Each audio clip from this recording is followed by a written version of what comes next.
remember Tampa, the way she used to be, the places we would run to, the faces we would see. Yes, I remember Tampa, with precious memories, a city rising on the move, a simple yet progressive groove. Yes, I remember Tampa, she remembers me. Hi, Tampa Native Show fans. It's your Thursday edition, 2 p.m. The Tampa Native Show. My name is Mario Nunez, and if I don't sound like myself today, well, you're probably right. You know, I don't know what else is blowing around out there, something swirling around in the atmosphere, atmospheric conditions, but I got some of it in my nose, so I'm sounding a little nasally today. But because I'm a trooper and because you are worth it, the show must go on. So here we sit. Tampa Native Show live each and every Tuesday from the studios of Tampa Bay Arts and Education Network. Joining me in studio in just a few minutes will be Bill Carlson. Bill Carlson, as you remember, was with us on June the 22nd. We had a great show. We ran out of time before the show was over, and I asked Bill, will you come back? He said, absolutely, Mario, just ask me when. The when happens to be today.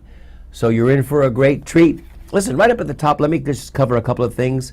I got to mention the elephant in the room, which is that city council meeting that went on last week. And you know, our funding here at Tampa Bay Arts and Education Network was cut.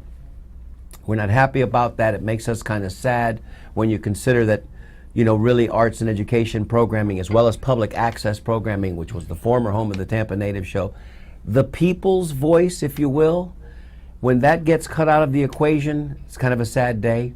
We won't dwell on that too much today, but we would like to ask that if that is something that has affected you as profoundly as it has us, this would be a great opportunity for you to pick up the phone and call your city councilman and voice your opinion.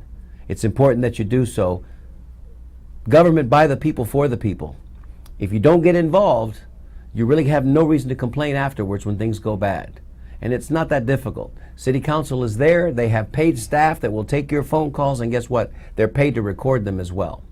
So let your voice be heard, and we'll go forward from there and talk a little bit about that with Bill coming up. Let me also say that last week we had a replay here Thursday at 2 o'clock because Mario and his cohorts with Los Gallos de Ybor, my softball team, that's an over 50 softball team, we were playing last week out in Dover. We had a great time.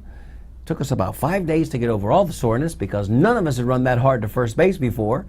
It didn't turn out quite as we had hoped, but we learned a valuable lesson. Number one, you've got to really be in shape when you go against other old guys that never stopped playing. And number two, we had the time of our lives. For those of you that have been following us on Facebook and supporting us with your love, affection, and your charitable donations to help us buy equipment and shirts and uniforms, thank you so much.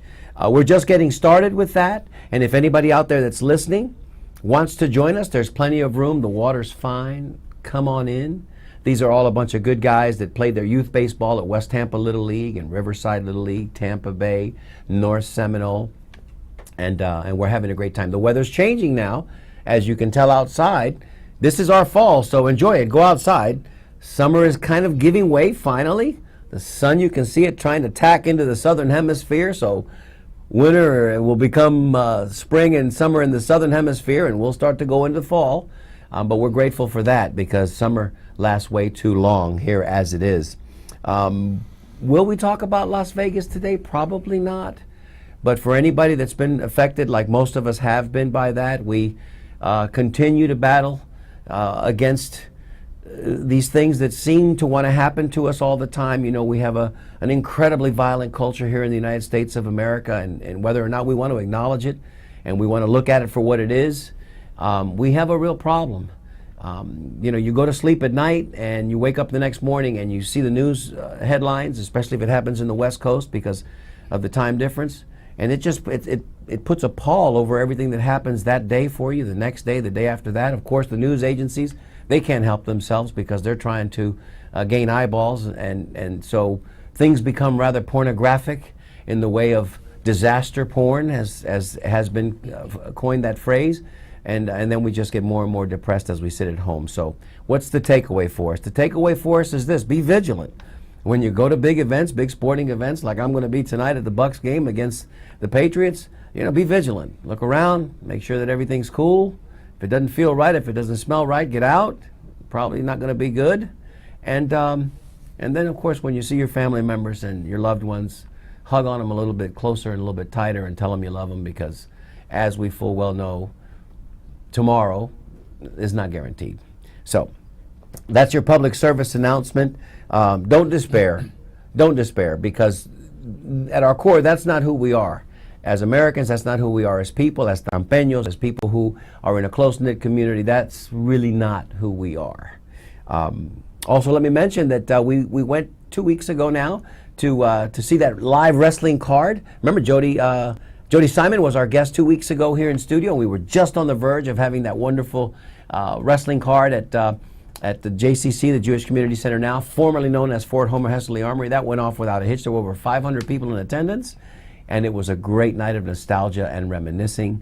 Some pretty good wrestling that took place as well. Thank you to Lynn Marvin Dingfelder for offering us VIP accommodations, and myself, my son Nick, and his fiancee Crystal. We had a great, great night.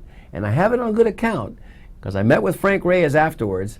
There may be other opportunities to attend those events, and I've asked Frank Reyes to come on the show with us here. Frank has been attending wrestling matches since the 60s. In fact, Frank Reyes owns a wrestling school where he trains young wrestlers to become professionals. So lots to look forward to here on the Tampa Native Show. I know you may think that because our funding got cut, perhaps we're on life support here and our days are numbered. I don't think so. I don't think so. Because as my good friend Bill Carlson will tell you, I don't want to know the odds. I don't want to know anything about anything negative, because that's not how we roll here in the Tampa Native Show. For us, the glass, in this case, the mug, will always be half full. We're always looking for that next opportunity around the next corner, and nothing will keep us from our appointed duty, which is to bring you excellent programming here at Tampa Bay Arts and Education Network, and to allow you to have your voices heard. Okay? So, today's all about you, callers. Today's all about you. We're not going to waste too much time today with graphics and videos and PSAs. We're going to bring Bill in here in just a minute. We're going to flash the number that you can call us, because today we're going to be talking about your vision for what you hope Tampa looks like in the next 5, 10, 20 years. Let me give you the number now. It's 813. It'll probably be up on your screen in just a moment. 813-737-0288. It's a local call. 813-727-0737. My meds are kicking in. 813-737-0288. And we want to hear from you. Tell us what you think about the current state of affairs here in Tampa. Tell us what you think about what your vision, what you'd like to see, in what direction would you like to see Tampa going? If that involves a baseball stadium here, share that opinion with us. If that involves something having to do with better mass transportation, boy, tell us what you think, because we want to hear from you. And Bill is a smart guy, and Bill's got his finger on the pulse. Of course, he's the founder of Café con Tampa, which happens every Friday morning. He brings in the movers, the shakers, and people who are in the know and leaning forward, progressives, to help us shape our community going forward. 5 years, 10 years are going to pass no matter what, if you're doing something involved or if you're not. That's what we have to consider. Okay, 813-737-0288. The Bucks tonight, the Lightning start on Friday. I've got a sinus infection, but who cares? We're here to do the show.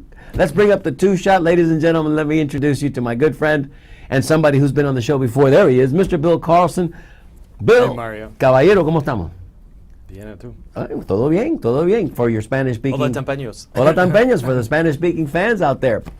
Glad to have you back on the show, brother. Thank you. Great to be How here. you feeling? Good. I'm feeling fine. You've been traveling a little bit, huh? Lately you were moving around. Every organization has their annual meeting in October, or sometimes they have meetings in March, and so it's just travel time all the time.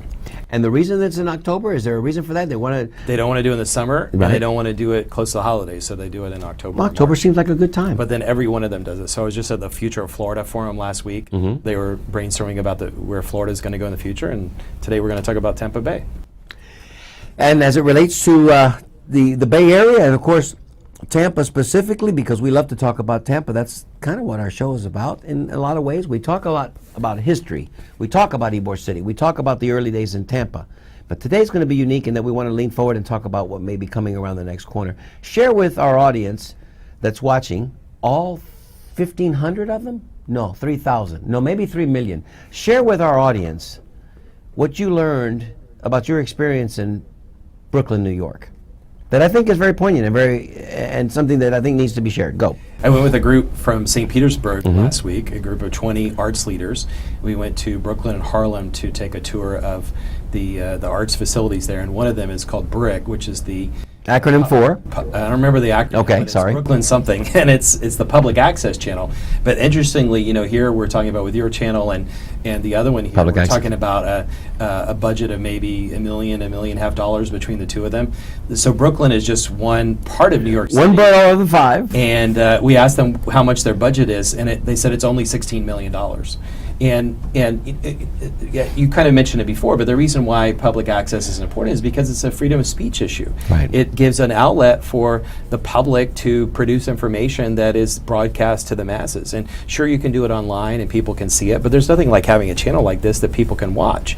The other thing is that they use it to train young people. You think about the way you communicate nowadays, whether you're doing it for a company or whether you're doing it just to post your viewpoint. People are doing it with video. They're not just posting messages anymore. They're posting videos. And what they do at that access channel, and you all do here, is train young people in how to work on these systems. And it helps make sure that we keep our democracy by helping the public to have access to alternative views. We've seen this already. This has played itself out in the 1930s in Germany and throughout Eastern Europe. And we've kind of been experiencing a little bit of it now in this new current iteration with the administration that's in Washington, D.C. It seems like, and I don't want to get hyper-local, but you can even say that with the outcome recently of the defunding of our two channels here, that there's a movement afoot to stymie the voices of those that may have a dissenting opinion.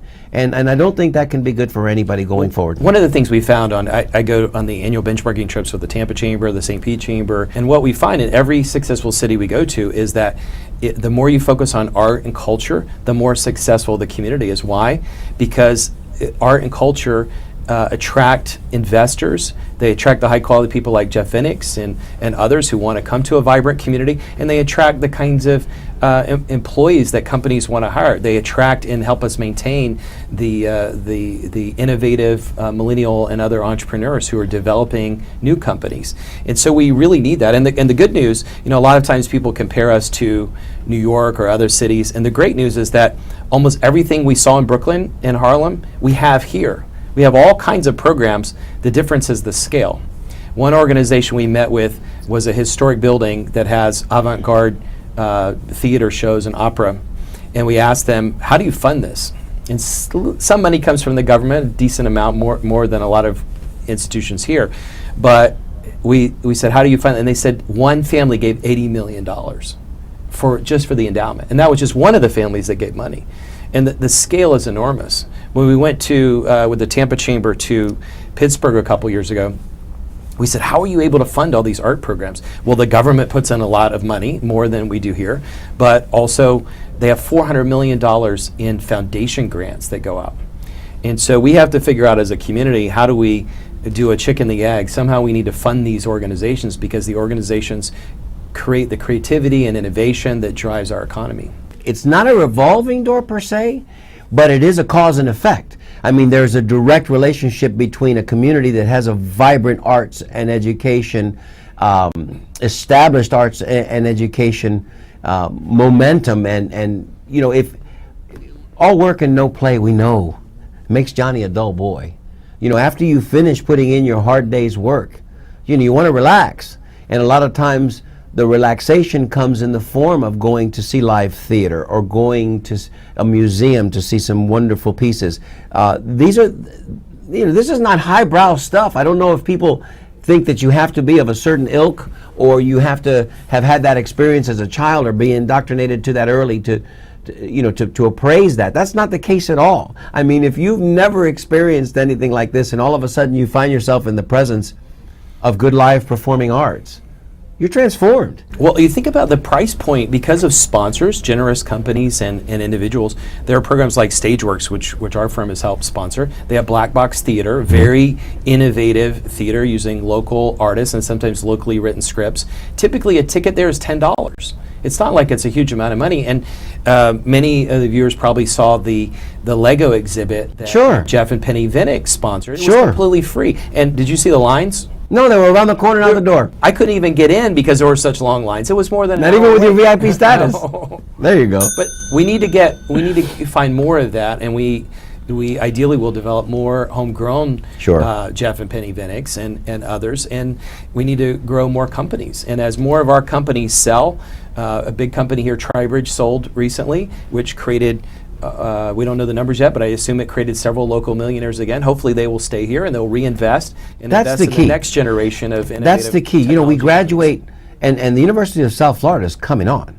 I mean, their stock is on the rise, no doubt about it. So as we continue to graduate magna cum laudes and people that are talented here, from USF and from the University of Tampa, we want them to stay here. We want them to grow here with us, to be the ones that lead us into the next generation of innovation and of course start their families here and stay here.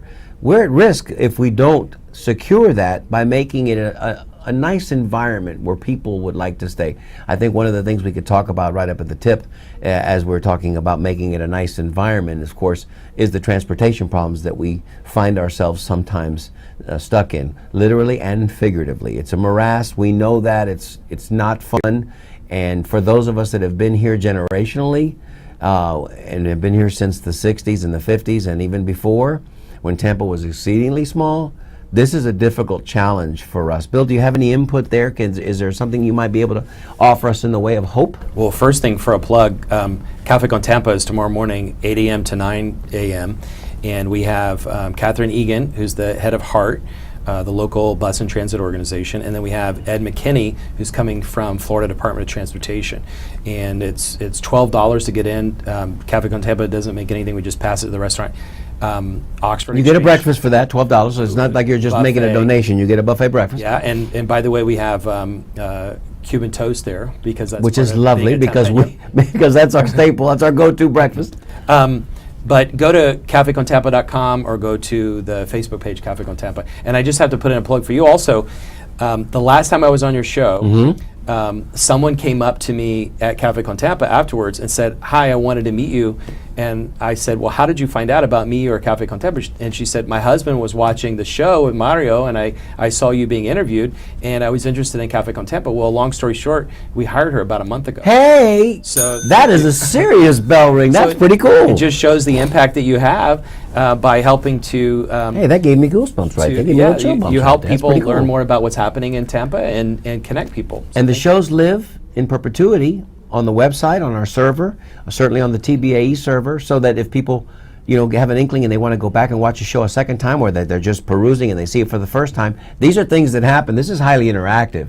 I mean, so we're job creators now, baby. You know what I'm saying? We just created a job for somebody, so that's pretty cool. Well, wonderful. Thanks for sharing. And back to transportation. Sure. So tomorrow, Please come if you're close by, and even if you're not, just leave the house early enough. Where is the? It's at Oxford Exchange. Oxford but you can get the Exchange. information at cafecontampa.com. There you go. But we'll get an update tomorrow morning on what's happening with transportation. But there's a study being done by HART right now to look at regional transit, 3 counties, Hillsborough, Pinellas, and Pasco. And then FDOT is looking at their own studies, what they call Tampa Bay Next. And there's a streetcar study on, and there are other smaller studies happening. And so what we're going to find in the next few months is that the results of these studies will be out. And in the meantime, if you hear about public meetings being held and you want your voice heard, Please attend. please go to the public meetings, show up tomorrow and tell them what you think. If you're for trains, against trains, if you're for buses, against buses, if you're for autonomous vehicles, against them, show up and give your opinion. Because the more they hear from the public, the better the solutions that they'll be able to get. And the more they hear from the public, that's the catchphrase, that's the coin phrase that we're leaning on today. The more they hear, the more we hear from the public. Let me give you the phone number again. 813-737-0288 is the number to call. The lines are open. Operators are standing by to take your call. Susan Royal Jones mentioned earlier in an email to us, and she was mentioning also the fact that that that the public's voice is important to be incorporated into any kind of progressive city governmental agency. But it's full-on participatory. This isn't something that you can just sit on the sidelines by, and something as important as and as easy as getting up early enough to make it to Café con Tampa.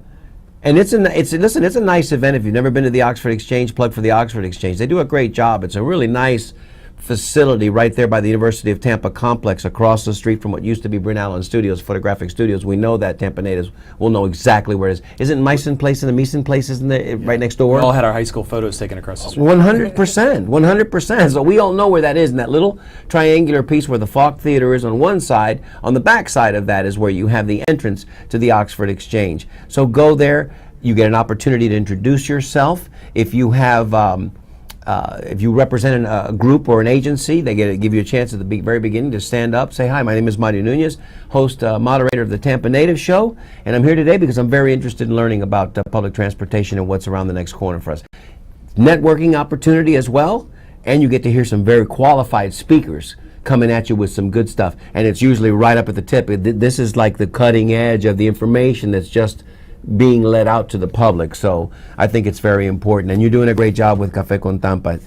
So please, and of course it has a Tampa in your name too. Well, you know, Café con Leche, Café con Tampa, you gotta have it. Let me ring that bell. You gotta have that because that's who we are at our core. And we lean into that because we love that stuff. It's funny when we go to Cuba to explain to people that our breakfast is Cuban toast and coffee, or Cuban sandwich, café con leche, and look at us funny, like it's in our whole culture. Everybody here does it. Yeah, no. White people do it, you know. Latinos certainly do it. Look, you can go down to La Tropicana on any given morning, and you can have everybody's represented there. The Chinos, you know what I mean? The African American community's represented. Everybody's there, and everybody's having what? Café with Cuban toast. The only question is not whether you eat Cuban toast with café con leche. Do you dunk it? Dunk it or do you dunk it or not? Hit me with the. Do you dunk? Yeah. Of course you dunk. Why do you dunk? Dale. Because it gives it a special flavor. The only problem with dunking, let's be upfront with this, and you must be careful, is that, you know, you take up all of your milk, your café con leche, I should say. It's like dunking cookies. Same thing, but only more so because the coffee, the bread will soak up that. So then... And then you get butter in your... You hit it, Bill, you hit it. Because really and truthfully, Tampeños know this, there's that little slick on the top of the café con leche that's butter. And that's when you really know your eyes roll back in the back of the head, and then you're ready to face the day.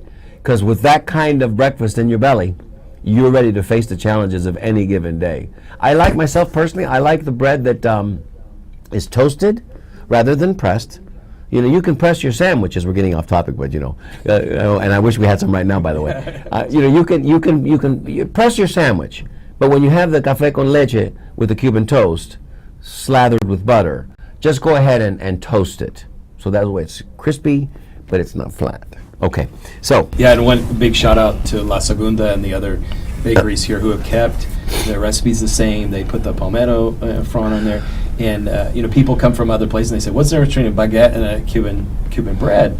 And there's just a difference, There's an absolute difference. The water makes a big difference here, too. Just like you'll have people in New York. You were just in New York recently. You'll have people in New York that praise the pizza there because the pizza is the best in the world and the pizza dough. But I think it has to do with the water as it mixes with the flour. The same thing here. Our water here in Tampa is unique. That's why the bread here is unique rather than the bread you have in Miami. Because they call that Cuban bread as well. But that's not the bread that we experience here and that we've grown up with. And of course, our Cuban sandwiches, that's for another debate altogether. And of course, the history of the United States and Cuba started in Tampa Bay. Right here. Way, from 1528. Right here. Go to the History Center and you'll see. The Holy Trinity of the biggest ports, Tampa, La Habana, and New Orleans, right? So that was the Holy Trinity for the longest time. That's where the trade routes were established. And Tampa's been on the leading edge of everything connected to Cuba, vis-a-vis through Havana. But Cuba's a big island, and if anybody has not had the chance to once again look at a map to see how big that island is, with Puerto Rico has been in the news conversation here recently because it's devastated with the recent hurricane there. And there's some serious suffering and some serious misery that's taking place in Puerto Rico. We're going to talk about that in maybe just a couple of minutes. But look at Cuba. Cuba if you were to take the map of Cuba, cut it out, and lay it over the state of Florida, it's as big as Florida. Yeah, I think it's longer Yeah, than the it's state of Florida. But all you have to do is go on a cruise to the Caribbean and you realize how big Cuba is, because whichever way you go, you have to go around it. You have to go around it. Unless you stop there, which you can do now from Port of Tampa. I think they will correct me. I think there are 3 cruises that leave Port Tampa Bay now and stop in Cuba. And you should definitely ride those cruises while we can. We fought years to get them. And we find, you talk about vision. And now we're at risk. Talk about vision for the future, positive vision for the future. Yes. You know, where a lot of us are trying to reestablish trade ties with Cuba. We have flights, regular flights. We have cruises going there. We need to support those. Hopefully, we'll get regular shipments in the next few years. You know, set aside politics. Hopefully that will happen, and we'll reestablish the trade ties that we had before. But they're building the transshipment hub of the hemisphere in Cuba In Mariel. And it's run by the Singapore government. Why Singapore? Why isn't it run by the U.S. government? It should be. Well, there were several companies in the world that are the biggest operators of ports. And China's in there. Singapore's China's somewhere in there. So anyway, we have a tremendous opportunity. They're going to be taking the ships that go through the Panama Canal, stopping in Mariel, unloading the 20,000 container ships, putting them on smaller ships, and hopefully those smaller ships will come here. But our port has tremendous potential. The bad thing is that the bad thing is our port didn't, in terms of containers, didn't grow much over the last 20, 30 years while the others did. The good news is we've got land and we've got potential. And as the other ports get crowded out, hopefully that potential will come here.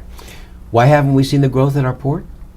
Succinctly? Well, for years we had port managers who weren't interested in building the Very container. nearsighted. Just like we didn't have people at the airport who wanted to build international flights. And finally we got Joe Lopano back in 2010, 2011. And Joe's been hustling. You know, I'm not that I'm critical, but I am amazed at times at the salary that a man like Joe Lopano can command. You know, 300 large, 306 large, whatever he's making. Well, you look at that's an amazing salary. When you look at then again, he's doing a good job. When you look at the economic impact, and I forgot the numbers, but you look at the economic impact of every flight that's coming in. If there are 100 people, for example, on the Frankfurt flight that leave Germany and land here, whether they're business, first of all, business brings tremendous business opportunities for us, and in the other direction too. But then I think the studies say each 7 to 1. Each person is spending like $3,000 or $4,000 on a trip, and so there's tremendous economic impact in that, and that's happening every day. These flights are, and then they're going to go back and they're going to tell their kinfolk in Germany, "Hey, this is a nice place over there." And the flights are landing from on Copa from Panama. Hey, we got Reykjavik now. Reykjavik, nonstop to Reykjavik. And in case you're not just interested in going to Iceland, you can pick up there Reykjavik is, to go to the rest of the world. It used to be in the airlines industry soon. Yeah. But we have so many opportunities now, and we need to capture them and develop them. We need to be a welcoming city. I think a welcome and a great part of the welcoming city is its art and entertainment district. It is. I mean, people come here. They're going to come here. They're going to see the water. They're going to see the coastline. If they come here during the right time of the year, they're going to enjoy the wonderful weather that we experience. But you know, you've got to offer them something that's going to hook them and make them want to come back. If the average stay is 7 to 10 days, they're going to go home in 10 days. And hopefully they're going to tell their friends about this. And hopefully they're going to make their plans to come back the next time as well. I mean, every day I still look up in the sky and I still see the airplanes going by, and I wax nostalgic because it wasn't too long ago I was doing that myself. And every day at 6 o'clock, I see the airplane coming in, British Airways, nonstop from London Gatwick. It's a big 777. I know what's happening on that airplane. There's full of people coming here to experience what we have to offer here in the Bay Area, right? Because they won't just necessarily stay here in Tampa. Some of them are going to jet right across the way, and they're going to go stay on the Gulf of Mexico and stay at the beach. The other thing is, if you want an international experience, sometimes for $500 or $600, you can get one of those British Airways flights, and 8 hours later you're in London. And then from London, you can take a train anywhere across Europe. It's 2 or 3 hours to Paris, I think. And those bullet trains are magnificent. They're efficient, and you move. That's the neat part about it. That's the kind of city that I want to be, I think. If we can get that rail going between here, perhaps Orlando, Miami, with a little tributary that goes up to St. Augustine, wouldn't that be sweet? Well, think about right now. We got a caller. We see you there. Hang on, caller. We'll come to you in just a minute. Go ahead. No, please finish your but I sit in these statewide meetings. Right now there's a proposal or they're building a high-speed rail line between Miami and Orlando. And then the maps show that going from Orlando all the way up to Jacksonville. Guess what's missing? What's missing? Tampa. Yeah, what's up with that? What's up with that? Yeah, we need to advocate. Tampa was missing. And that's private investors. I think with some government, but it's mostly private investors. Look, but we need to advocate to get it to stop here. I'm not all for private money doing everything, because sometimes the motivation gets a little askew and sometimes it gets a little funky. But it has to be a combination of things. You need private. It's like when you're building a stadium. You need private funding. You need principally private funding, but you also need some local governmental funding, so that the governmental funding is like anything else. When a lobbyist puts down his money and he says, "Listen, I'm going to help you get elected," now you've got his ear. So if a government is coming in and they're offering a stipend to help you build that, they can also sit there at the table when we're talking about routing streets or how we're going to work this. You know what I mean? It's a collaborative effort. Caller. We see you there on the line. Thank you so much for holding. You're on the air with the Tampa Native Show. Bill Carlson. My name is Mario Nunez. Tell us your name and where you're calling from. Susan Jones, known as Sassa, Florida. Hi, Susan. You were talking about me earlier. I sure was, Susan. Didn't I mention the topic that you sent in that email? Did I get it right? Yes, you did. Talking about a progressive city. Yes, to be progressive, yes. You have to have a program like yours that people are going to watch that give the alternative vision of what the city leaders may want us to have. There you go. And what's the key word that everybody's talking about right now in the economy, the national worldwide economy? What's the most common word people are using? Growth, jobs? Disruption. Oh, okay. It's disruptors, disruption. And who is it that's disrupting? Is it the best students, or is it the ones that were a little bit deviant, that had the slightly creative idea? Sometimes it's the dropouts, sometimes it's just the creative people, the artists. It's the instigators that are coming up with ideas that nobody else thinks about. Sometimes amazing leadership comes from a C student. Isn't that amazing? So you have these shows, and some of the shows on public access might seem kind of out there. Right. But you know what? We're developing the creative people who are going to help us disrupt the economy and come up with the next big thing. How do you not push the envelope unless you give people the opportunity to express themselves? Granted, you've got to take out the divining rod, and you've got to take out the miner's pan, and I'm going one more analogy. You've got to take out that sifter, that sifter, to make sure that you catch the gold nuggets. But you still have to offer the opportunity for people to have self-expression. Susan, are we right? Correct, you are right. Preaching to the choir. And Susan, that was the whole point behind setting up the public access channels back in the 80s. It was to give the public a voice. Those people that weren't one of the movers and shakers in the city that they were living in. Give people But access. now it's turned completely different, and the city's wanting to take it all over and give you only their view. Well, that's not unlike what we have on a national news organization that's only giving you one angle, and it's very narrow and it's very myopic. We need to be able to hear from people who otherwise wouldn't. Look, if you go to a city council meeting on any given Thursday, we're going to talk to Bill about that in just a second, because we're hearing whispers about this cat, and I'm going to ask him for a friend in just a minute if it's true that he may be running for city council. But when you go to city council, every week there are two gentlemen that show up. That I know one of them is sleeping in his clothes, sleeping rough, and he's sleeping under a tree somewhere in a park. I know that. And the other one is kind of close to that. Maybe he's sleeping in a shelter somewhere. But both of these guys, each and every week, they get up there and they have their 3 minutes. And they take full advantage of their 3 minutes. Sometimes they're incredibly lucid and they make a point. Sometimes they're just rambling. And you can see it in the faces of the city council reps when they lower their heads and they go, oh my gosh, he's back again. But you know what? Nobody escorts him out. No, unless he gets really, wrong-minded and he starts saying things that are either obscene or vulgar. They are allowed the opportunity to speak their mind and have their voice heard. That's so critical to a democracy. That's so critical to having. We can't be afraid of what the public's going to say. The countries in the world and governments in the world that suppress public speech end up not lasting very long. They end up historically not being respected, and we need to know what people say. We need to hear all the alternative views. Yeah, it's not. Listen, not everybody was a fan of White Chocolate when he was doing his thing back in the early '90s on public access. Okay, we know that, but he had an audience. He had some friends that were watching him each and every week, and of course, you ruffle some feathers. But look, when Morton Downey Jr. came on the air back in the late '80s, in the early '80s, because it was the late '70s, early '80s, and he did his loudmouth thing. Do you remember Morton Downey Jr.? He was like, "Oh my God, this guy's crazy. Definitely. He's crazy. He's obscene. He's just yelling at people." That's Fox News today. I'm sorry, that's just Fox News today. And sometimes it takes somebody like that to come. And look, the first time they threw a forward pass in the game of football, people were like, oh, it's blasphemy. And then you realize, oh, there's some majesty and beauty in the way that ball spirals through the air, and then when the receiver catches it and you score a touchdown, you go, wow, that was pretty cool. But the first time they threw a forward pass, it was like, what are you doing? Hello? Susan, thanks so much for calling. Is there anything else you want to tell us before we let you go? No, I just want you to read the quote that I sent you in the email. You know what? If I don't have it in front of me, I wish I tried to commit it to memory, and I tried to bring it today. But I know it was poignant, and it had everything to do with, and I'm paraphrasing, the voice of the people should be allowed to be heard, because if you're going to be a good, inclusive democracy, and you claim that, then that's here. Well, we've got it, Susan. Hold on just a minute. I've got a tremendous staff here at Tampa Bay Arts and Education Network that, oh, by the way, there's just 3 of them. It's a 3-legged stool. It says here, the American media is crucial to our form of government. You can't have democracy unless citizens have independently gathered information that they can compare to the government's version of events and then decide what to do about it.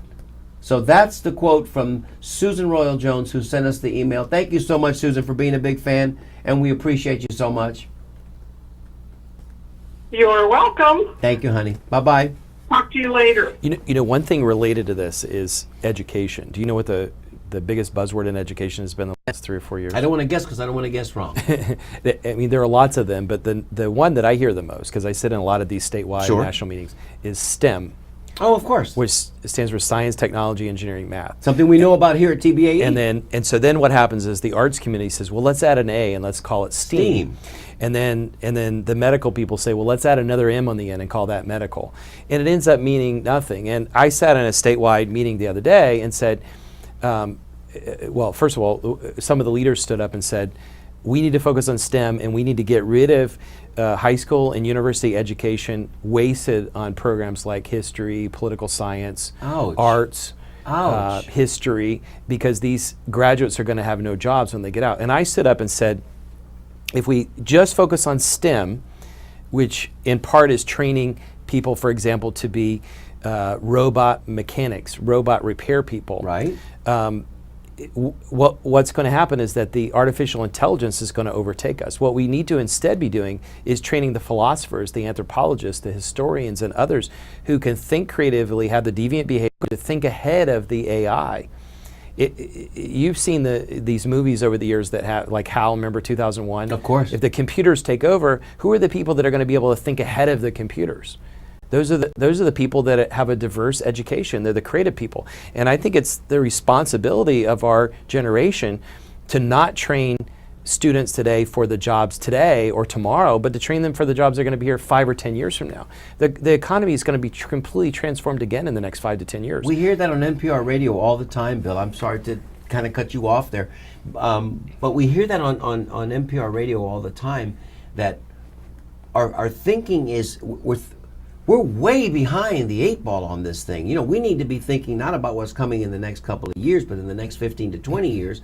Because like you say, artificial intelligence is, you know, Boris Spassky was only able to beat the computer so many times. Then the computer figured it out. And once the computers, you get to the point where you shut the computer off, you try to power the computer down, and the computer's on its own, then you know you're in trouble. Because we're going to become, we human beings are going to become obsolete. And that's a kind of a crazy thought, but think about it in the big picture.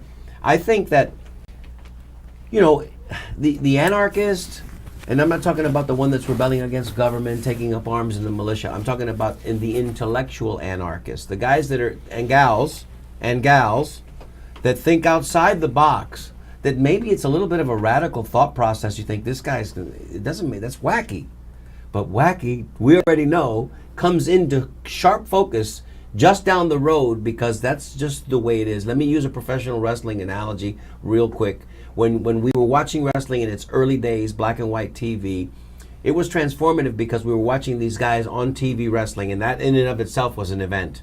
But they only came in with their black trunks and their black boots and their wrists taped with tape, and they wrestled and they performed. And the performance was, in essence, what we were, what we focused on. Now, 50 years later, the wrestling itself is not enough. Now we have to have flame shooting out of the turnbuckles. We have to have all kinds of music and big TV screens. You understand what I'm saying? So things are going to change, and either you're going to be in front of it, or you're going to be behind it? Well, an example is autonomous vehicles, and Coming soon to a theater near you. Jeff Brandes, local senator from Pinellas County, talks about this a lot. And I don't know. Is he okay with you, by the way? Are you okay? with Yeah. I don't know whether it's Because I call him the woodshed guy because I think he's kind of a little bit of a. But what I said, I had to introduce him recently, and I said you might not agree with him, but he definitely is thinking way ahead of most people. No, and he's a big, strong guy. And Strong-willed so, and strong. yeah. So, but think about autonomous vehicles. Think about the industries that rely on people owning a car. Right. Imagine if you had a service like Uber or Lyft, but instead of a driver coming to get you, it's a driverless AI-driven car. Absolutely. And instead of owning cars, these autonomous vehicles will pick you up, take you to your work, and then while you're at work, they'll drive around taking other people somewhere else. And so instead of owning a car, Clean energy. you'll only pay for the part of the car's time that you use. And think about like if you go to Walmart or Kmart or whatever, and there's a big auto parts area. Sure. Unless you're just a collector of cars, you might not need that anymore. Correct. There are all. I won't mention all. There are all kinds of industries that might be wiped out. Think about parking garages that we might have to convert to offices or condos. Which would be horrible. I'm being facetious. But let me go ahead and give that number again. We want to hear from you. 813-737-0288. Give us a call. We'd like to hear what your vision is for Tampa going forward. Got about 20 minutes left in the show. What I was going to say, Bill, sometimes these kinds of movements, they seem like they come at us incrementally, but I'm also realizing, and I'm old enough to know that things used to move a little bit slower. Now they're moving faster and faster. We don't have any time, really and truthfully, to drag our feet or be reticent in embracing what is coming at us. Older people, and those that are older than us still, that have seen things like the Great Depression and this must be overwhelming for them. So what's that going to do to the kids that are being born today? Because the kids that are being born today already know how to use, by the time they're 3 or 4 years old, a smartphone. And I'm not just talking about calling their grandmother to say, "Grandma, come pick me up, I want to have lunch." I'm talking about being able to get on the web, surf the web, and do those things. So are we preparing for that? Well, one of the things we need to do in Florida is diversify our economy. And we keep talking about it, but Hillsborough County in particular is not very diverse. What do you mean? We've got mac and cheese festivals every weekend. Isn't that good enough for you? Because it's certainly good enough for me. But I love mac and cheese. Development is fine. Having condos in downtown is great. Having new development is great. But the problem is, in the last few years, we didn't learn from the Great Depression or Great Recession. We didn't learn from the other times. We didn't learn from the Great Depression. Our economy is becoming more and more dependent on growth, and our government is becoming more and more dependent on growth. And so a lot of industry is based on the growth of residential housing and a little bit on office. We need to diversify way beyond that. And there are some siloed examples of companies that are doing really well. Pinellas County does exceptionally well at technology and high-level industries. Hillsborough has mostly been a service provider. We've had a lot of back office jobs. And if you look at the buildings in downtown, they have PR people, accountants, lawyers, others that are servicing businesses mostly in Pinellas County. We need to do like Pinellas County has done and really develop and nurture our companies here, especially our technology and innovative companies. If I didn't know any better, and I do, if I didn't know any better, he sounds like a man who might just be running for local office. I'm asking for a friend. Bill, is there a chance? Because I know you well enough to know that you would have my full support, and I venture to guess that you would have a lot of support from the fans of the Tampa Native Show as well. I know where your heart is. You're a brilliant guy, and you got a great smile. But you're always looking to try to better yourself and to try to better your hometown. Chance you might get into that mess? I've had, probably like you too, I've had people over the years try to encourage me to run for some kind of office. But finally now they're pushing me hard to look at the South Tampa City Council seat. That's the one that Harry Cohen is in now, and he's term limited out. So I'm looking at that. We'll see what happens. There are plus and minuses of being in elected office or trying to run. There are a lot of things that we can all do behind the scenes without being in public office. You help save Fairyland, and you help keep TV on. There are lots of things that we can do, but in public office you can also do certain things you can't do outside. Policy making is the most important thing, and I think we can either be kings or kingmakers. I mean, you can't have too many chiefs, not enough Indians. That never works. By the way, but you can be a great Indian, though. Does that make any sense? Yeah, one of the things that's happening right now, I forgot to mention, I'm on the Charter Review Commission. Okay. And this is a group that meets periodically every few years to look at the charter. The charter is like the constitution of the city of Tampa. 100%. Guido Maniscalco, probably a future mayor of Tampa. Come on, Guido. Appointed me to that board, and there's a group of 9 of us plus 2 alternates. And what we're doing is going through line by line, looking at the charter. And if you have any thoughts on what the charter should be or how it should change, please Google Tampa, City of Tampa Charter, and look at the schedule that we have coming up. I think the next meeting is November 8th, and it's a public meeting where we'll take every meeting we take public input, but this will be a bigger one. If you have thoughts, let us know. Do you like the strong mayor form of government? Do you think city council should have more control? Do you like the departments that are set up? Is that something that's in the charter? Forgive me for interrupting. That's something that's in the charter, so that if enough opinion is voiced, that could be swayed. That could be changed. Things like term limits are in there. The fact that city council members can go from a local district to a citywide is in there. And I'm not advocating for or against any of this, but for example, the ethics guidelines are in the charter.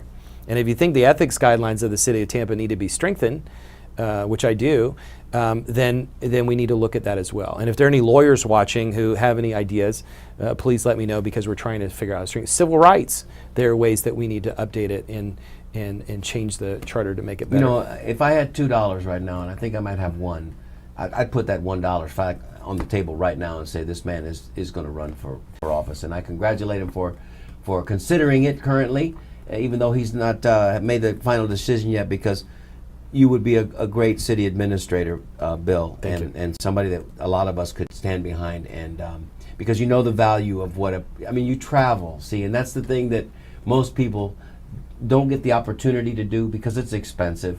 I mean, I was lucky enough to do it, and I got paid to do it, but traveling is so important because you get the opportunity to see how other communities live, how they interact with each other, and you can bring some of the best parts of that back home. It's almost like if you were going to build a new sports stadium. The one thing you want to do is you want to travel about and you want to see the other sports stadiums, especially the newer ones, and then you take the best elements from those and you bring it back home and you go, let's build this. That's what the Singapore government did. They went around the world and looked at the best airports in the world, and they built the best airport. They went around and looked at ports, they built the best port. And they've done that with everything. The airlines, they built the best airline. And whether you travel or not, everybody here can read, and we get information for free online on the internet. And what I think is we have to have higher expectations for Tampa. We have to have a bigger vision for Tampa. It can't be just downtown housing and mac and cheese festivals and parties on that's fine. We should have that. That's an important stepping stone. But we have to foster innovation. We have to plug ourselves into the world. We have to look for international investment. And imagine if we could have 10 Jeff and Penny Vinnigs here. We would be amazing. And David Strazis. We would be amazing. We would be along the lines of Brooklyn, New York, with a $16 million budget for arts and education television and public access. I say this lovingly because I'm an element. I'm a product of this phenomenon that I'm about to describe to you. But those of us that have been in Tampa for a while, we come from humble beginnings, especially Ybor City, especially West Tampa, some parts of Seminole Heights. We come from hardworking people, industrious people that came here following the tobacco leaf with Vicente Martinez Ybor. And we're now into our third and even fourth generation. Sometimes it's hard for us to get out of our own way. And by that I mean sometimes it's hard for us to even acknowledge the fact that we can be great, that we deserve to be great, that it's not only something that we can be, but should be. And even more importantly, that we deserve it. So maybe that's what's kept us from actually taking that next big step. But now we have an influx of people that are coming here that are not connected to that story. Probably look at us and go, wow, these people are just slow to make change. These people are just slow to embrace the future. And I'm here to tell you, as an almost 60-year-old, it's time. It's now or never, guys. If we're going to make that move, we got to bust that move now. And what we need to do is find better people to run our organizations. Look at the difference between the last airport director and Joe Lopano. Right. Joe has brought in almost every international flight that we thought we could get, where the guy before paid for studies to prove that we were wrong. And why would we pick somebody like that? Why would we keep that kind of person? Even if some of the board members like them, we need to hold higher expectations. Now we've got a team at the port that's trying hard to fix the past mistakes at the port. we have so many opportunities with organizations. Race relations is another area that we need to address. We need to do better in that aspect as well. We should find it abominable that there would be any policy set by the city of Tampa that would target the African American community in particular. Why do we allow a policy that in particular pulls over African Americans on bicycles and asks them for their receipts? We should have been protesting at city council in front of the administration and said, we don't want this anymore. We need rules. And if anybody has an idea about how to prevent that in the charter, let's do it. Look at the Jackson House, arguably the most important building in the African American community. This is the place where Dizzy Gillespie and Martin Luther King and James Brown, all the famous African American artists, who some of them were on their way to Cuba, sure, and others came through. They weren't allowed to stay at White Hotels, so they stayed at the Jackson House. And the community, Linda Salsen and I led one of the efforts that got stalled by the city, and other efforts, and we get squashed because some people don't like old buildings or don't like historic preservation. And we need to elect people who care about the arts, who care about free speech, who care about education, who are willing to listen to diverse views. Make sure you look right into that camera when you say that, because that if we don't take anything away from this show today, other than the fact that Bill and I have a scratchy throat, we need to know what Bill just said again, and that is, Bill, one more time. We need people who believe in arts, education, culture, hearing diverse points of view. I mean, we should be able to look. The problem that's going on in the country today is that we can't have civil discourse about the differences in our opinions. In the city of Tampa, we need to be able to have the same discussions, and we need people to come out. Do you know the taxes in the city were raised last week? Mm-hmm. In the first hearing, about 15 people showed up. It was the first time they were raised in like 30 years. And maybe folks didn't care about it, but tomorrow we have a discussion at Cafe Con Tampa about transportation. Let's see how many people show up. Next week, Cafe Con Tampa, we have Yvette Lewis, who's the new president of the NAACP locally, and we're going to be talking about race relations in Tampa and how we need to improve those to prevent things like what happened in the Central Avenue area in the 70s. Decimated. For those of you who don't know, there was the heart of the African American young African American who was killed, and there were race riots, and the solution at the time was bulldoze the city, to bulldoze the African American community. The Jackson House still exists, and it's not completely fallen apart. Barely. If there's any donors who have $1.5 million, we can completely save it and restore that important heritage site. It should be a museum currently that you can walk through, pay a small fee, walk through, and see and learn all about Tampa as it related to in the Jim Crow era and what was happening here in Tampa. Do you know? I have little kids in Tampa, in South Tampa, who ride bicycles. And they've never been accosted by any law enforcement, and I have the highest respect for TPD. I think they run a great show and they've done a great job here. But with the policy, the police follow the policies of the city, and the city had a policy of targeting the black community, and which I believe is wrong. And if you look over the same period that 80% of the tickets given for biking happened to be in the African American community. Only 2 people got tickets on Bayshore Boulevard. And guess what? They were black too. We should all be standing up saying that's completely unacceptable. This is 2015, 2016 How that can this you happened. be a great city when you have things like that hanging over your head like the sword of Damocles? Do you know? How can you be a great city? You can't. Do you know? And here's another issue. 3 minutes left. Here's another issue we need to work on is housing. I've interviewed lots of companies in the region, and a big problem is housing. Where can people find affordable housing?